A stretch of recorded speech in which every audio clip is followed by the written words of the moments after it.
Alright, so I've just got back from a long day of work, and for those of you that wonder where exactly I work, all I'll say is that I currently work at a retail industry job, and let's just say working in retail, it sucks. I mean, it's long hour, low pay, and basically not really a lot of benefit comes in my job, which is why I am actually planning to leave my current job probably in the new year, and then probably go to another job until the event industry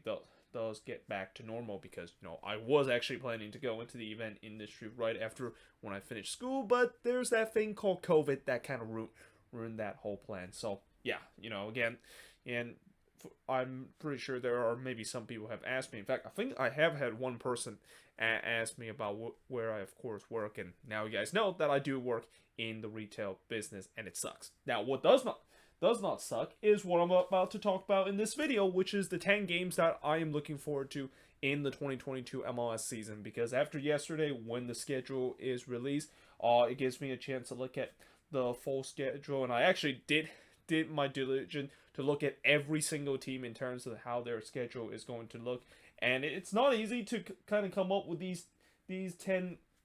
games I'm looking forward to. There's actually a lot of games that I am looking forward to in terms of next season. But one thing I will say is that there are some games that I don't think it should be a big surprise that these are the games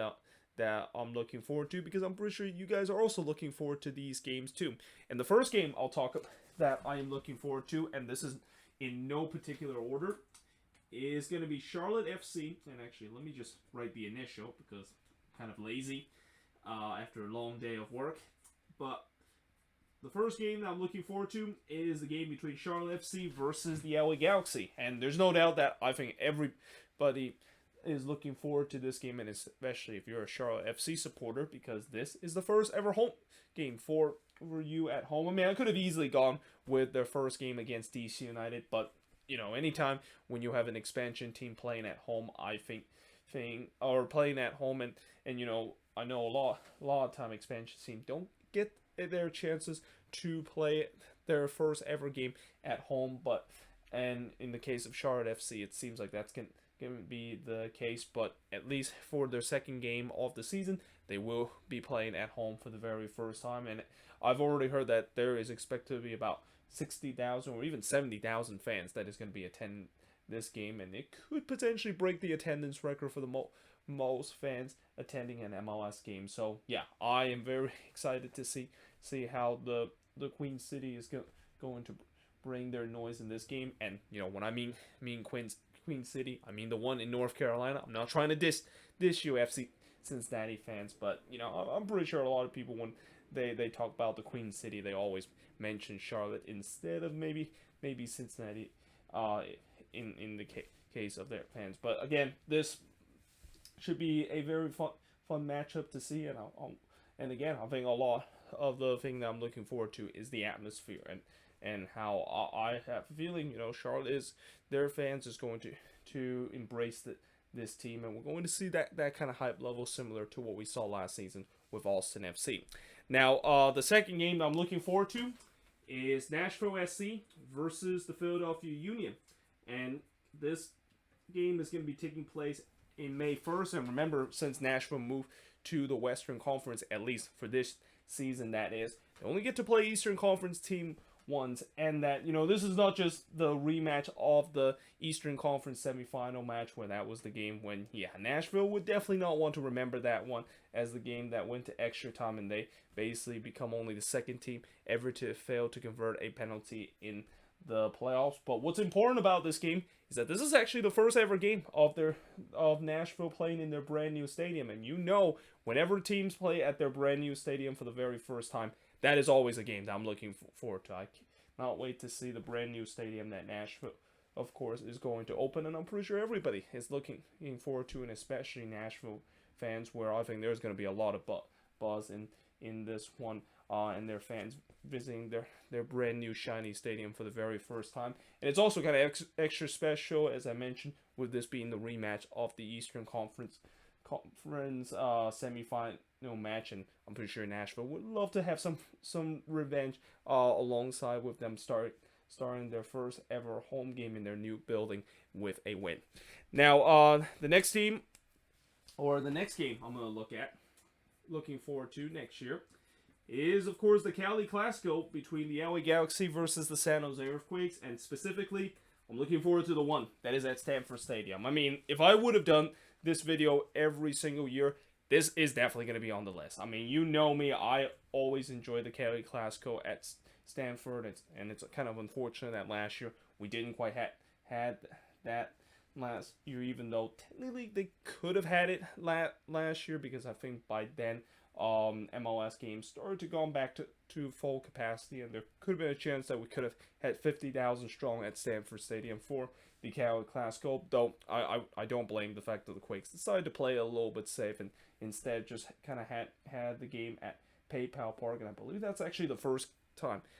in that game against the Galaxy where they actually had full capacity for the first time since before the pandemic start. But there's no doubt that this game, barring if, I know the ongoing situation of how it seems like there's a new variant called Omicron that has really created havoc in terms of this pandemic again, and the cases are starting to rise at a level that we saw in the beginning of the pandemic. But let's just hope that it won't affect in a way that by the time when we get to June 25th next year, there's going to be 50,000 strong at Stanford Stadium to when the Galaxy take on the Quakes in the Cali Clasico, and I'm definitely going to be there. Like, this is a game that, for me, it's an absolute must. Like I will find any way, like, even if there is going to be some conflict in terms of schedule, I'm going to find any way to try to get out of it, because, as a Quakes fan, it's almost a diligent and almost a mandate that you have to attend this game, because the Cali Clasico at Stanford always bring up the best atmosphere, not only at a Quakes game, but also one of the best atmosphere in a MLS regular season match. Now, at number 4, and speaking of a game that will definitely bring a lot of good atmosphere, and a game that, I will also say that if I would have done this video every single year, talk about the 10 games I'm looking forward to, this game is always going to be on the board, and that, of course, is the Seattle Sounders versus the Portland Timbers. I mean, I've said it before, the Cascadia Derby is the granddaddy of them all in terms of rivalries in MLS, and, I specifically picked the last game out of this 2-game series that we're going to have with the Cascadia Derby next season, because it always seems like the last game of the Cascadia Derby means more for one of these teams. I mean, we've seen before where whoever wins that Cascadia Derby went on to not only hold bragging rights in terms of this rivalry, but also they ends up to have a great run heading into the playoffs. And last year we saw the same thing with the Portland Timbers going up to Seattle, getting that 2-0 victory, and not only it was exactly what the doctors ordered, because prior to that, a couple of weeks ago, well, actually not a couple of weeks, but 1 week before when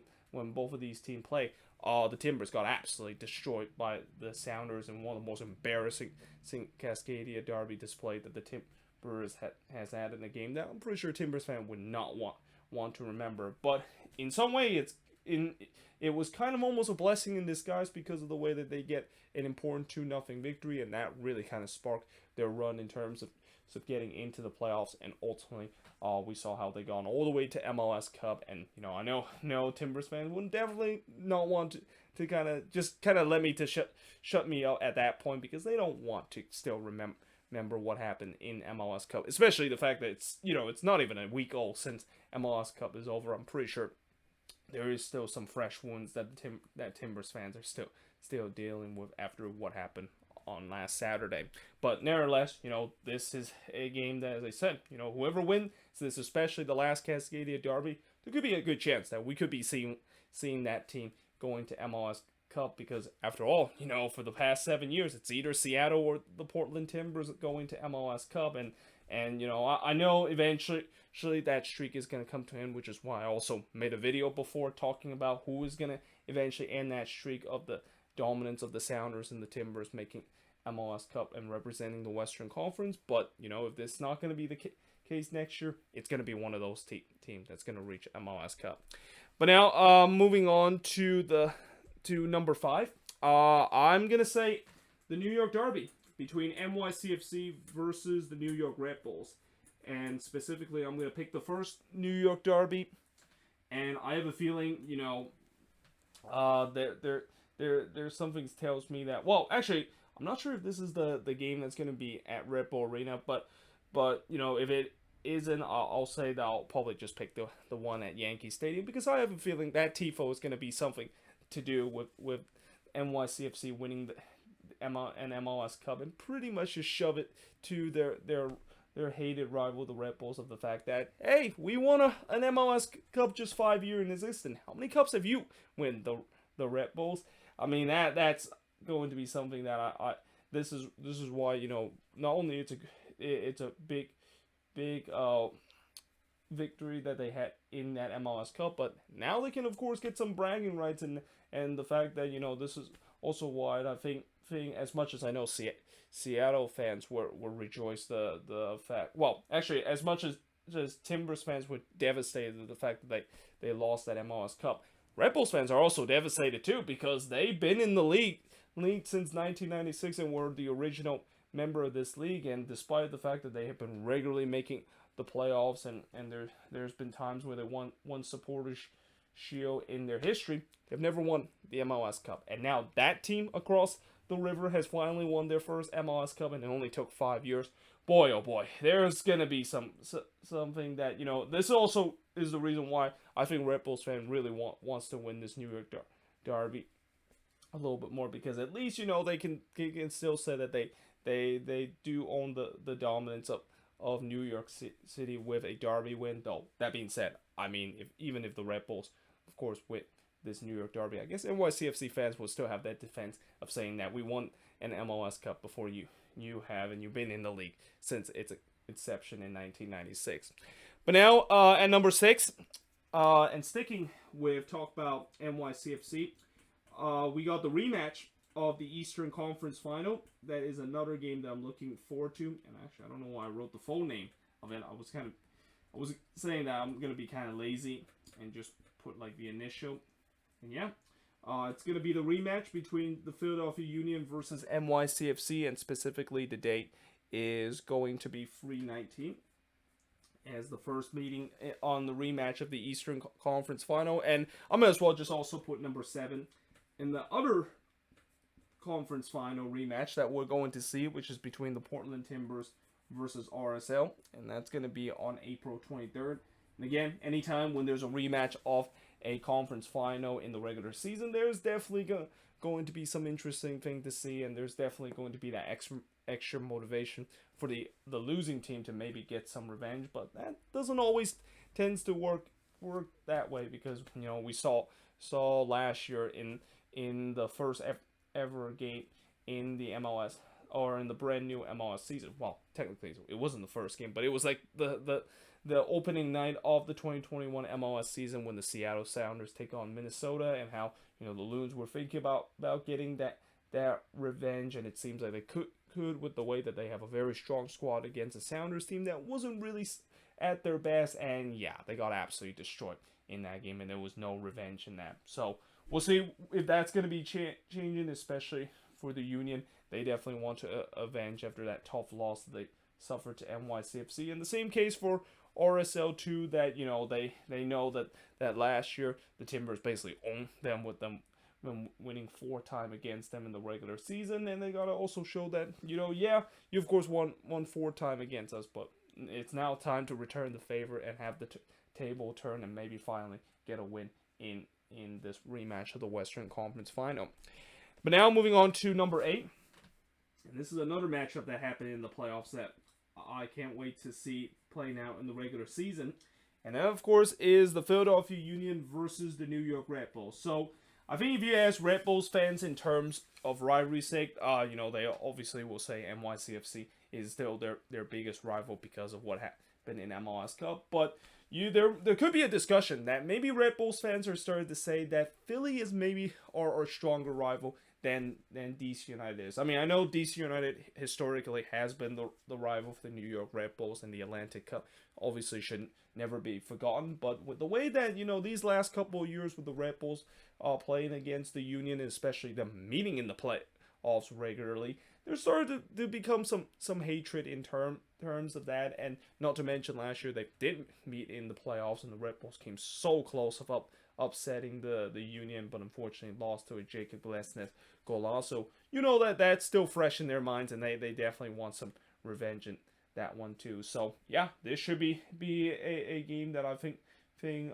I'm definitely going to look forward to, and especially the physical play too, because it was definitely a bit of a bloodbath in that playoff game, and in a game where it was kind of what I expected, where both of these teams love to be physical, and both of them love to play that stalemate kind of soccer and have that battle in the midfield, and we definitely saw a lot of that in that playoff game. But now at number 9, and you know, this is a matchup that I can't believe we're going to have in 2022, and I feel like the MLS scheduler are just making this game just to troll everybody, because you know how people are kind of tired of seeing a Toronto FC versus Seattle Sounder matchup. Well, guess what? It's going to happen again in 2022. And as much as I know a lot of people are not looking forward to this, and you're probably thinking, why do I write the fact that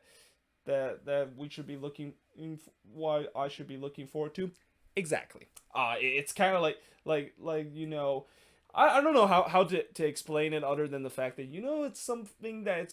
it's almost like a guilty pleasure kind of feeling, the fact that, yeah, I don't want to of course have this happen, but at the same time I kind of want this too. And this feels like kind of like a guilty pleasure game where, you know, we kind of got sick of seeing TFC play Seattle in those MLS Cup, and the fact that, you know, maybe we and eventually we did kind of didn't see both of these teams face off again in these last 2 years, but you knew the MLS schedule was not going to let this game die out so quickly, and that again, it seems like they decided to renew this rivalry, and that what I think this is now chapter 4 in terms of this rivalry. I mean, I'm not sure if it's kind of a rivalry. I guess it is, with the way that they play against each other in MLS Cup, and we saw kind of like the trilogy of MLS Cup with Seattle, of course, winning the trilogy and winning the bet 2 out of 3. But I guess TFC will say, well, you know, let's make it 2 out, or best out of 5 in that. Let's see if Toronto can, of course, win this game against the Sounders. Maybe that will even things out again. Though, that being said, I think Seattle fans will basically say, well, this is not an MLS Cup, and this is just a regular season game. But nevertheless, I'm always interested when both of these teams meet each other, even though I know a lot of people are kind of sick of seeing this matchup, especially going back to the MLS Cup day.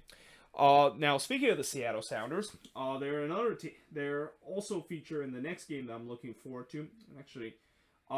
again, the way that I write this, I usually should write the home team first and then the away team. But when I basically put in my notebook, I didn't really kind of consider that. And that, of course, is Atlanta United versus the Seattle Sounders, a.k.a. the Gonzalo Pineda derby. I mean, this is the first time that Gonzalo Pineda is going to be facing against his former team. And, you know, he's definitely well loved in the Seattle Sounders fan base. So I wonder how Sounders fans are going to react now that they're gonna be facing a team that is basically coached by one of their fan favorite. But nevertheless, you know, I think as much as we're going to see Gonzalo Pineda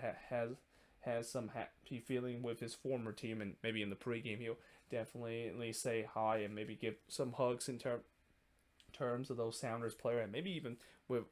maybe exchange some conversation with Brian Schmitza. There's no doubt that when the game happened, you know Gonzalo Pineda want to get one better against his former team, and yeah, we'll see if he can, of course, do that in this game between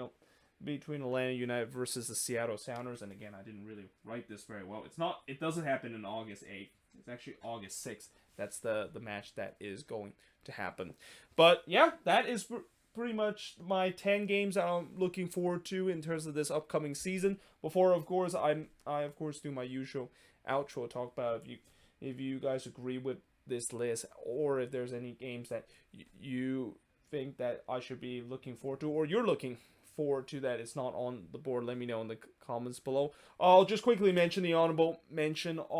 in terms of games that could have made it onto this list but just kind of missed out on. And again, there's a lot of games that I'm definitely looking forward to, and some of those games include the Seattle Sounders versus RSL. You know, that was the infamous game where RSL basically recorded 0 shots in the entire game and still somehow win in a penalty kick shootout. And then, of course, we have the Seattle Sounders versus LAFC, because anytime when both of these teams met, you know there's going to be some good action, and especially there's definitely a rivalry between both of these teams going back to what happened in the Western Conference Final in 2019. They got FC Cincinnati versus the Columbus Crew, the Hell is Real Derby. The LA Galaxy versus LAFC, aka the media's most favorite rivalry. That because they tend to love to hype up El Tráfico every time when it's about to happen. Then we got Atlanta United versus Orlando City, because you know that's a rivalry that I'm pretty sure both these teams enjoyed, and especially Orlando City fans. And then finally, we got the Portland Timbers versus the Columbus Crew, the Caleb Porter derby, with Caleb Porter, I believe, playing against his former team that he used to coach the only MLS Cup that the Portland Timbers has in 2015 in that game that is going to be happening for this upcoming season. But like I said before, let me know in the comments below, what do you think of this video, and what do you think of this list, and if there's any games that I didn't mention that should be put on this list, let me know in the comments below. But yeah, hope you guys enjoyed this video. If you do, make sure you guys leave a like, smash the subscribe button, and yeah, I of course will see you guys next time.